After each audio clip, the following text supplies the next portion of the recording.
नमस्कार दोस्तों, कर्मा प्लस में आपका स्वागत है। जहाँ पे हम लोग इंटरनेशनल ऑर्गेनाइजेशन का तमाम टॉपिक को कवर कर रहे हैं, ठीक है ना? इसके अंतर्गत इंटरनेशनल ऑर्गेनाइजेशन का आज हम लोग सेकंड लेक्चर रिकॉर्ड करने वाले हैं। इसके अंतर्गत हम लोग एससीओ अर्थात शंघाई सहयोग कॉर्पोरेशन पे हम लोग विस्तार से चर्चा करेंगे। यहाँ पे आपको बहुत कुछ जानने को मिलेगा, जैसे IAS, UPSC, EPFO, state PCS के पीटी मेंस इंटरव्यू के तमाम जानकारियाँ। चलिए वीडियो को स्टार्ट करते हैं। दोस्तों, जैसा कि आपको पता है कि इंटरनेशनल ऑर्गेनाइजेशन के अंतर्गत हम लोग ने ब्रिक्स को अच्छे से कवर कर लिया था, जिसके अंतर्गत हम लोग बेसिक से लेके एडवांस तक चला था। इसमें पीटी का जितना भी प्रीवियस क्वेश्चन पूछा था उसको हम लोग कवर कर चुके थे, ठीक है ना? जो बच्चे नए हैं वो प्ले लिस्ट में जाकर ब्रिक्स को पूरा पहले कंप्लीट करें, उसके बाद इस वीडियो पे आएँगे। आज का हम लोग जो स्टार्ट करने वाले वीडियो हैं एससीओ अर्थात शंघाई कोऑपरेशन। तो चलिए वीडियो को देखते हैं, ठीक है ना? अब शंघाई कोऑपरेशन स्टार्ट स्टार्ट करने से पहले इसकी हम लोग स्थापना देख लेते हैं। इसकी स्थापना कब हुआ था यानी फॉर्मेशन कब हुआ था? तो 2001 में दोस्तों इसका फॉर्मेशन हुआ था, ठीक है ना? अब इसकी हेडक्वार्टर कहाँ है, ठीक है ना? तो इसकी हेडक्वार्टर बीजिंग में है। बीजिंग कहाँ है? चाइना में, ठीक है ना? तो याद रहेगा हेडक्वार्टर कहाँ है? बीजिंग, चाइना में। अब देखिए एससीओ है दोस्तों जो यूरेशियाई क्षेत्र पे फ़ोकस्ड है, ठीक है ना? इसके पे काम करता है। यूरेशियाई कौन-कौन क्या-क्या यूरेशियाई एरिया पे ये काम करता है। इसमें राजनीतिक, आर्थिक और सैन्य संगठन पे काम करेगा, ठीक है? अब इसमें किस टाइप इसका टाइप क्या है? तो इसका है म्यूचुअल सिक्योरिटी। मान लो कि किसी तरह का ट्रेड, किसी तरह का समस्या, किसी तरह कुछ कंसर्न हो तो आपसी कंट्री जो आपस में बैठ के आपस में बात करेंगे, क्या सही है, क्या गलत है, इस तरह की समस्याओं से किस तरह से निपटाया जा सके। पॉलिटिकल क्राइसिस हो, पॉलिटिकल कुछ समस्या हो तो आपस में मिलके जो भी मेंबर कंट्री आपस में मिलके बात करेंगे। अब इकोनॉमिक ऑर्गेनाइजेशन का मतलब हुआ कि जिस संस्था में आप लोग काम कर रहे हो या इसके अलावा कुछ भी व्यापार, ट्रेड संबंधित जो भी समस्या हो उसमें आपस में बैठ के सुलझाया जाता है, ठीक है ना? एक देखिए शंघाई 5 का नाम से जाना जाता है। शंघाई 5 है क्या? चूँकि देखो पहले क्या था कि जब सब एससीओ को बनने से पहले इसको शंघाई 5 इसमें 5 देश थे। कौन-कौन थे? एक चीन था, कज़ाकिस्तान था, किर्गिस्तान था, रूस था, तजाकिस्तान था। इन पाँचों को मिलाकर एससीओ का गठन किया गया था, ठीक है? इसकी स्थापना कब हुई थी? 1996 में। समझ रहे हैं? चलिए। अब इसमें देखते हैं कि एक क्वेश्चन आता है कि 2001 में उर्गेनिस्तान को आने से नाम चेंज हो गया। किसका नाम चेंज हो गया? एससीओ का, ठीक है ना? अब उर्गेनिस्तान ज्यों ही इस मेंबर को जॉइन करता है तो उसका नाम एससीओ पड़ जाता है, ठीक है ना? तो पूछेगा कि एससीओ का शंघाई सहयोग कब नाम पड़ा? तो 2001 में किसको जुड़ने से? तो उर्गेनिस्तान को जुड़ने से इसका नाम चेंज कर गया, ठीक है? अब देखिए किसी भी ऑर्गेनाइजेशन में जब काम करते हो तो देखते हो उसका एक लैंग्वेज होता है काम करने से। कॉल सेंटर में काम करोगे तो आपको इंग्लिश कंपलसरी होता है, हालांकि अब तो आ गया हिंदी भी कॉल सेंटर का, बट एक लैंग्वेज डिकोड करना होता है कि हाँ भाई इस लैंग्वेज का आपको रहना कंपलसरी। इसी तरह जो एससीयू है उसकी लैंग्वेज है चाइनीज और रूसी, ठीक है ना? ये दोनों लैंग्वेज जनरली इस पे जो जितने भी काम होता है इस दोनों लैंग्वेज पे काम होता है, ठीक है? चलिए आगे देखते हैं। अब देखो एससीए के 2 अस्थायी निकाय है दोस्तों, ठीक है ना? कौन-कौन सा है?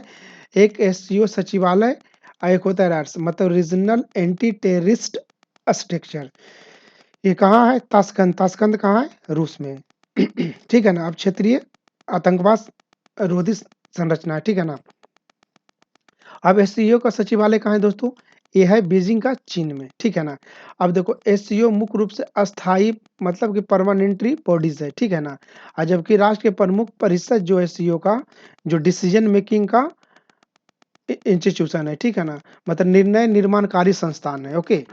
चलिए आगे देखते हैं। इसमें शंघाई स्पिरिट दर्शन अब पूछेगा कभी-कभी हाल के सुर्खियों में शंघाई स्पिरिट दर्शन देखने को मिलता है, यह किससे संबंधित है? तो क्वेश्चन को किससे टैकल करेंगे?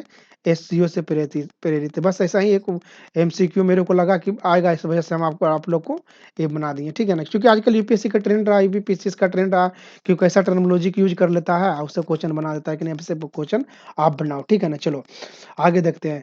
अब कहते हैं यूरेशियाई पहचान पे बल देना। अब किसी भी देश का पहचान सबसे ज़्यादा इम्पोर्टेंट होता है, ठीक है ना? कल्चर होता है, इकोनॉमिक होता है, पॉलिटिकल होता है, चूँकि वेशभूषा है, रहन-सहन ये उसकी पहचान होता है, ठीक है ना? ताकि इसको सस्टेनेबल की तरह सस्टेनेबिलिटी की तरह काम करे, ठीक है ना? अब एससीओ इसमें क्या करता है संस्कृति संबंधों पक्ष को स्थापित करता है। स्थापित करने का मतलब क्या हुआ कि भाई आपका जो पहचान है बिल्कुल उसी तरह रहेगा, उसमें कोई छेड़-छाड़ नहीं कर पाएगा। इसी वजह से कहीं न कहीं एक-दूसरे में एक अच्छा सहयोग बन पाता है। ठीक है, अब एससीओ के अंतर्गत कौन-कौन सा काम है? सद्भाव का है, सद्भाव सर्वसम्मति मतलब कोई भी काम होगा तो आपसे डिसीजन मेकिंग के साथ काम होगा ताकि आप आपसी देश में सहयोग बन सके।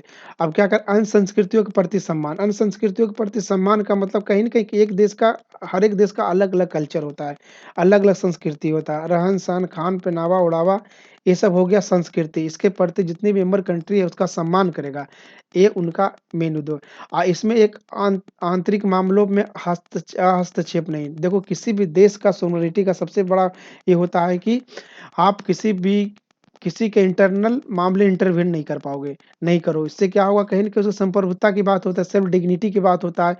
तो इसमें हस्तक्षेप की नीति की बात की गई ताकि एक देश अपना खुद का डिसीज़न ले सके, अपने आप को संप्रभु करे ताकि अपना देश का विकास कर सके, लोगों का एक सार्थक जीवन दे सके, ठीक है ना? एक गुटनिरपेक्षता पे बल, गुटनिरपेक्षता इसको नाम बोलते हैं, ठीक है ना? ये अपने आप में एक बहुत बड़ा व्यापक टॉपिक है, जब इंटरनेशनल ऑर्गेनाइज़ेशन का अगला सीरीज़ जब भी टाइम मिलेगा एक इस पे एक सीरीज़ बनाऊँगा ताकि आप लोग को अच्छे से क्लियर हो, ठीक है? अब एक एक किर्गिस्तान, ठीक है? की राजधानी बिश्केक में एससीओ का 19वां शिखर सम्मेलन हुआ, कब हुआ था? 2019 में, ठीक है ना? 2019 में हुआ था, ठीक है ना? इसके द्वारा एक घोषणा पत्र जिसको बेसिक घोषणा पत्र अंगित कृत किया गया था मतलब एडॉप्ट किया गया था, ठीक है ना? एडॉप्ट किया गया था, ठीक है ना? आप पूछ इसमें देखिए क्वेश्चन कहाँ-कहाँ से बनेगा कि 19वां ब्रिक्स सम्मेलन कब हुआ था? ठीक है, 2019 में हुआ था।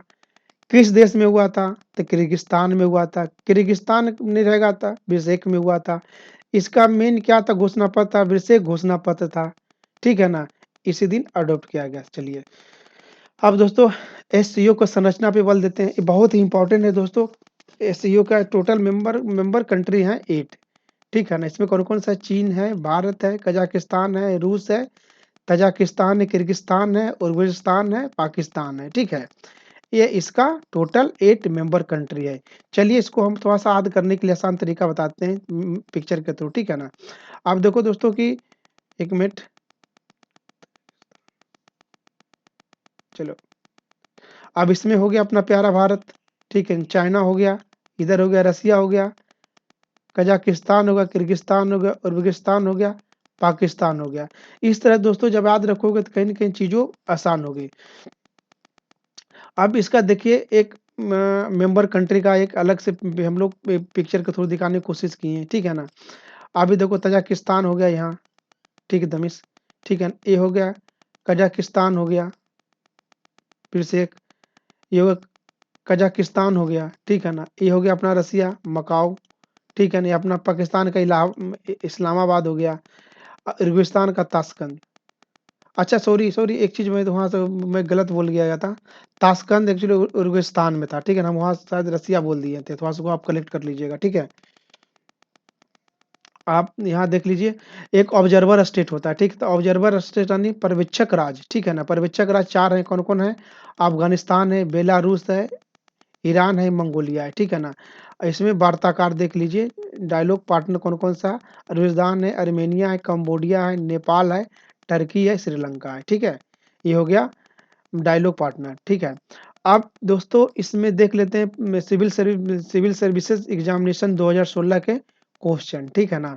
ये आईएएस 2016 क्वेश्चन था, इसमें देखिए क्वेश्चन था, देखिए ये क्वेश्चन तो एससीओ का नहीं है, बट मैं इस क्वेश्चन का मेरा देने के मेन मकसद ये था कि कहीं न कहीं एग्ज़ामिनेटर का माइंड को पढ़ना। जो एग्ज़ामिनर है उसका माइंड को पढ़ना, क्यों? कि आखिर ये जब क्वेश्चन बना रहा था उसका माइंड में एससीओ दिया है तो कहीं न कहीं टॉपिक अपने आप में इम्पोर्टेंट होता है। तो इसलिए एक स्मार्ट स्टूडेंट होगा स्मार्ट जो प्रिपरेशन करने वाला होगा जो कमीशन का, वो कोशिश करेगा 4 है ना, जैसे क्या हो गया जी20, आसियान एससीओ, सार्क, ये चारों के बारे में पढ़कर जाके एग्जामिनेशन में जाए, ताकि यदि कोई भी क्वेश्चन आए तो आप इजी टैकल कर पाओगे। चलिए क्वेश्चन देखते हैं हम लोग, ठीक है ना। रीजनल कम्प्रिहेंसिव इकोनॉमिक पार्टनरशिप, ठीक है ना, पार्टनरशिप पद प्राय समाचार पत्रों में देश के एक समूह के मामलों के संदर्भ में आता है। उस देश के समूह को क्या कहा जाता है? देखो एससीओ ही नहीं होगा, ठीक है, नहीं आसियान का होगा, ठीक है ना। बट मैं इसलिए आपको दिया था ताकि एग्जामिनर को आप माइंड को अच्छे से पकड़ पाओ, ठीक है। कब होगा? इसके करने के लिए थोड़ा सा आपको प्रयास करना पड़ेगा। आप मान ली आईएएस की तैयारी कर रहे हो या पीसीएस की तैयारी कर रहे हो, ठीक है ना, तो उसका सबसे पहला चीज़ है कि सिलेबस आपको अपने पास रखना चाहिए। दूसरा कंडीशन क्या है कि पीटी का क्वेश्चन पेपर रखना चाहिए। तीसरी कंडीशन है कि मेंस का आपके पास क्वेश्चन पेपर होना चाहिए। और इसको पेपर लेके आप अच्छे से रैक में मत सरिया दीजिएगा जील-उल लगाकर बढ़िया से, ताकि बात का मतलब लगे कि नहीं बढ़िया देखने में लग रहा है। नहीं, बिल्कुल नहीं करना है, फाड़ के फेंक दीजिए उसको पढ़-पढ़ के, फिर नया किताब आएगा। ठीक है ना? उसको बार-बार देखिए, सिलेबस को बार-बार देखिए, पीटी को क्या क्वेश्चन आ रहा है वो देखिए, मेंस में क्वेश्चन क्या आ रहा है, तब होगा। जील लगाकर रख देने से कुछ होने वाला नहीं है। ठीक है ना? बहुत सारे किताब फिर आएगा, फिर साल भर में पता चले कुछ और नया अपडेट आ गया। तो बेटर है कि लाइए उसको, सिलेबस को बार-बार देखिए, पीटी क्वेश्चन किस तरह यूपीएससी बना रहा है या स्टेट पीसीएस किस तरह बना रहा है, उसको बार-बार देखिए। तो इससे समझ में आएगा कि किस-किस एरिया पे हमको फ़ोकस करना है, कितना पढ़ना है, कौन-कौन सा टॉपिक को हम लोग को अच्छे से कवर करना है। ये आपको ना मैं बता पाऊँगा अच्छा से, ना कोई टीचर अच्छा से बता पाएगा। सबसे अच्छा यदि कोई गाइडलाइन देगा आपको, तो सिलेबस देगा, पीटी का क्वेश्चन बैंक देगा और मेंस का क्वेश्चन बैंक देगा, ठीक है ना? यदि कोई ये कहता है कि मैं ये कर दूँगा, बिल्कुल वो झूठ बोल रहा है। चाहे मैं ही कहूँ क्या हूँ, अरे मैं तो एक आपको एक माध्यम बता रहा हूँ ना, ताकि आपको एक रास्ता आपको थोड़ा-सा आसान हो जाए। करना आप ही को सब कुछ है, ठीक है ना? आप सिलेबस रखें, पीटी का क्वेश्चन बैंक देखें और मेंस का देखें। इससे क्या होगा, आपको आइडिया मिलेगा कि यार सही दिशा में जा रहे हैं कि नहीं जा रहे हैं। सबसे ज़्यादा इम्पोर्टेंट दोस्तों ये होता है कि आप जब सिविल सर्विसेज़ की तैयारी कर रहे हो, तो इसमें ये इम्पोर्टेंट नहीं होता कितना पढ़ना है, इसमें ये होता है कौन-कौन सा नहीं पढ़ना है। ठीक है? इस चीज़ को हमेशा आप ध्यान में रखें, ठीक है? तब जाके आपको सफलता मिलेगी। चलिए आगे देखते हैं।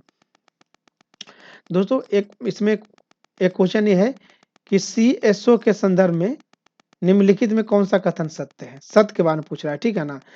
त एससीओ का मुख्यालय कहाँ है? तो न्यू दिल्ली में है, ठीक है ना?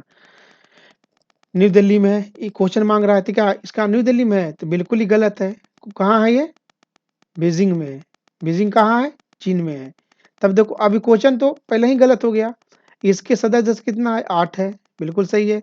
ये चीनी या रूसी भाषा का प्रयोग करता है, बिल्कुल सही है। अब देखिए, अब क्वेश्चन को टैकल करने का तरीका क्या था? अब देख रहे हैं एससीओ का मुख्यालय नई दिल्ली में है। जब जब पहला ही ऑप्शन जब गलत हो गया, तो आपको क्या करना चाहिए था? पहले ऑप्शन जितना सबको काट दो, एक-एक जिसमें सबको काट दो। इसमें काटोगे तो आंसर बिल्कुल निकल गया। तो इसको बोलते हैं एलिमिनेशन मेथड, ठीक? एलिमिनेट करके आप क्वेश्चन को ईज़ी तरीके से आप टैकल कर पाओगे। इससे क्या होगा, मान लो कि आपको 2 चीज़, कभी-कभी यूपीएससी में क्या होता है 2 आंसर जान रहे हो, तीसरा नहीं जान रहे हो। तो इस समय एलिमिनेशन मेथड आपको बहुत ज़्यादा हेल्प करेगा, ठीक है? चलिए आगे देखते हैं। अब कह रहा है 2019 में एससीओ का कौन-सा शिखर सम्मेलन हुआ था? ठीक है ना? 2019 में एससीओ का कौन-सा शिखर सम्मेलन हुआ था? तो 19वाँ हुआ था, ठीक है ना? अब दूसरा क्वेश्चन देख लीजिए, एससीओ का जो विशेष घोषणा पत्र निम्नलिखित में किस देश से संबंधित है? भारत, ईरान, रूस, कज़ाकिस्तान। तो किससे देकर है? कज़ाकिस्तान।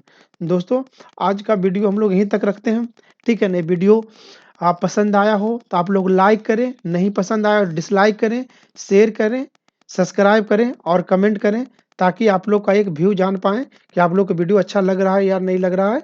इससे हमको थोड़ा-सा और वीडियो बनाने में मोटिवेशन मिलेगा। धन्यवाद दोस्तों, आप अपना ख़्याल रखें।